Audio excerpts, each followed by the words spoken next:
billions and billions of stars out there. One of them is our sun. Our sun moves in a galaxy like this one, out near the edge. For the past 4 or 5 billion years, a small planet has been moving silently and surely around that sun, planet Earth, Spaceship Earth. Looked at this way from a human-made spacecraft, we can see how whole, how together, and how beautiful our planet is. Moving in closer, we recognize more familiar views. Patch quilt fields, roads, farmhouses, automobiles. From an airplane, it looks like a child's play world. Closer in, it becomes a true wonder world, a place to see, to explore, to learn in, and to take care of. The only catch is this spaceship did not come with a set of instructions. Now imagine the details of engineering, the libraries of technical information, the genius of intelligence and skill that goes into building and operating a modern human-made spacecraft. Well, Earth is a spacecraft, one that orbits the sun, carrying a precious cargo of living things. Earth has been carrying this precious cargo for a few billion years, and only now are some of the living passengers, human beings, barely beginning to get the hang of operating Spaceship Earth. Consider the compartments of our human-built space shuttle, the oxygen supplies, the water supplies, the waste and food systems, the power plants, the computers, the intricate navigating and operating controls, and all these systems are carefully and ingeniously fitted into a small space.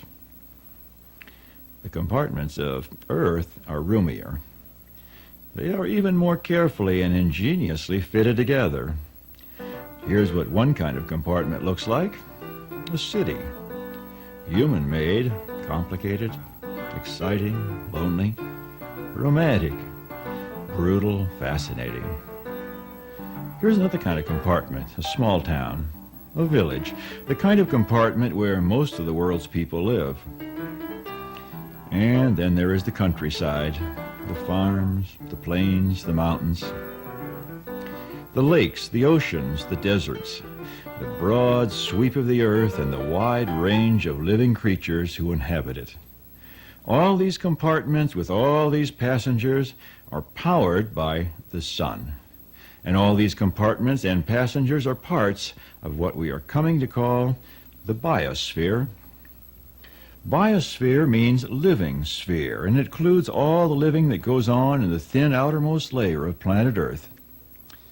The biosphere includes not only living things, but also all the non-living things that are involved in living, a few hundred feet down into the earth and a few hundred feet out away from Earth. The biosphere is the part of Spaceship Earth that interests us the most because it's the part we are a part of. How does it work? How do the parts of the biosphere mesh? How do they cooperate? How do they compete? What makes them change, evolve, or break down? As in a human-made spacecraft, every part has a connection to every other part. Unlike a human-made spacecraft, many of the details of the Spaceship Earth connections are unknown. High African plains with herds of wildebeest, zebra, and prides of lion. Sea-level beaches with flocks of gulls, sandpipers, and sunburns.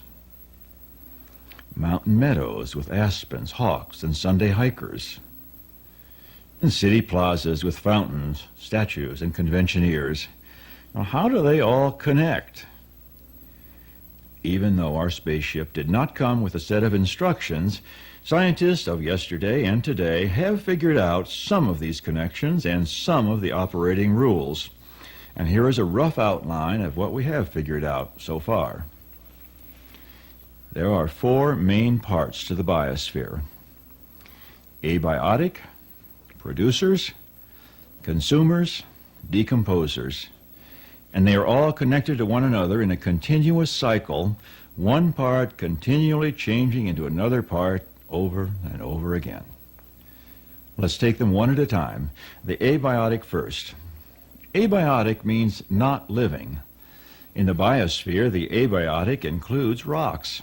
Big rocks, little rocks, crushed rocks, minerals, sand, dirt. Also included in the abiotic is air, which is a mixture of non-living gases. Air is approximately 4/5 nitrogen, 1/5 oxygen, with a scattering of small but important amounts of other gases like argon, carbon dioxide, and water vapor.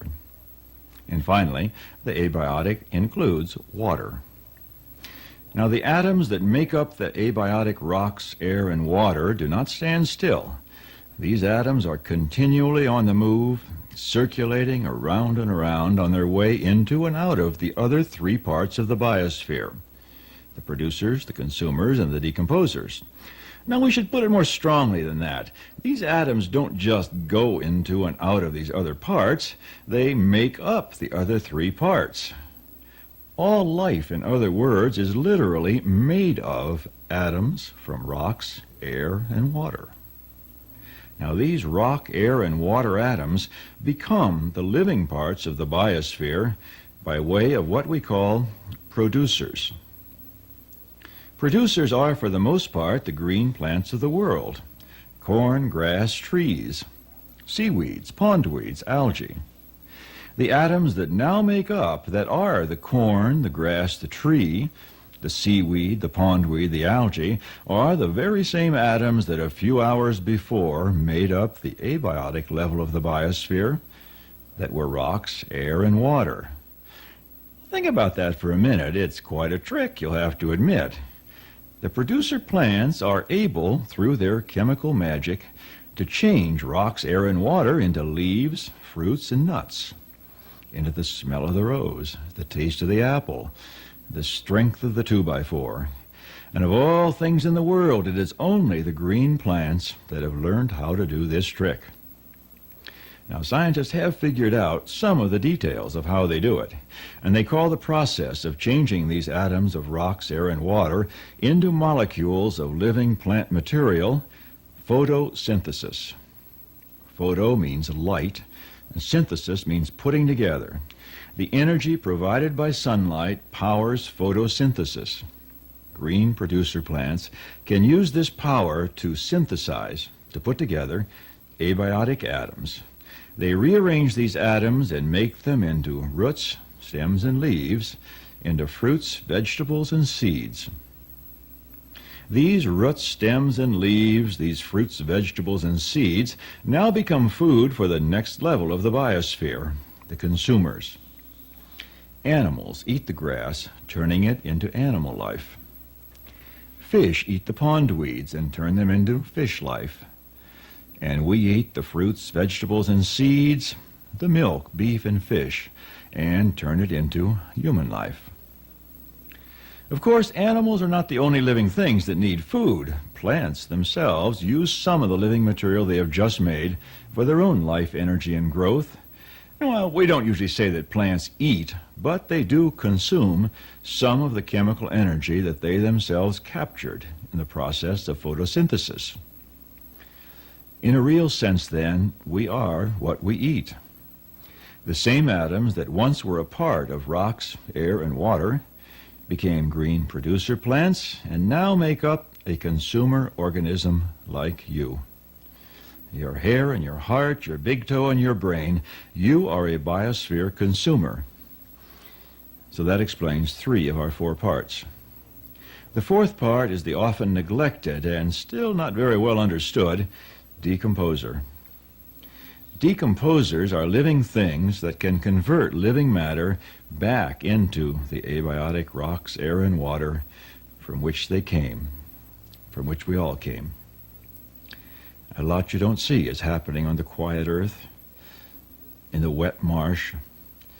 Literally billions and billions of bacteria, worms, moles, and tiny fungi are working day and night to break down the dead leaves, the animal waste, the dead insects, and the dead creatures of all kinds, taking them back into the abiotic. Yes, from dust thou art, to dust thou shalt return. And so the system works, this biosphere. Powered by sunlight, the four parts move steadily one into the other, from a long time ago to a long time hence. Unless we foul up the works too much. If a spaceship's oxygen system malfunctions, there are backup systems. But if they too fail, the astronauts die. So too, our Earth spaceship has many backup systems. But if we overload and foul them up too much or too many times, we die.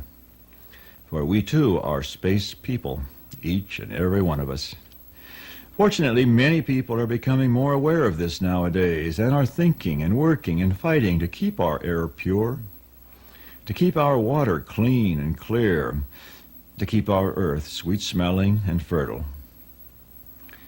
Abiotic to producer, producer to consumer, consumer to decomposer, decomposer to abiotic. Again and again and again. End of lesson 1, or almost the end.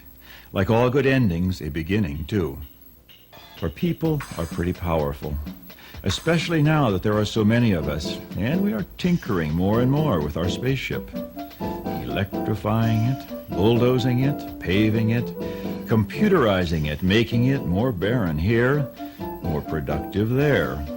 We'd better make sure we know what we're doing. Winter is cold, but not so cold as Earth will be if we goof up the directions. Spring is life begun again as the soft rains rain down, unless it should become a silent spring. Summer is lush and green and lovely. Fall is golden and sad happy. Winter, spring, summer, fall, will they come again and again and again and again? Yes. If, as we sit and stare and wonder, we give a thought now and again to just where we are.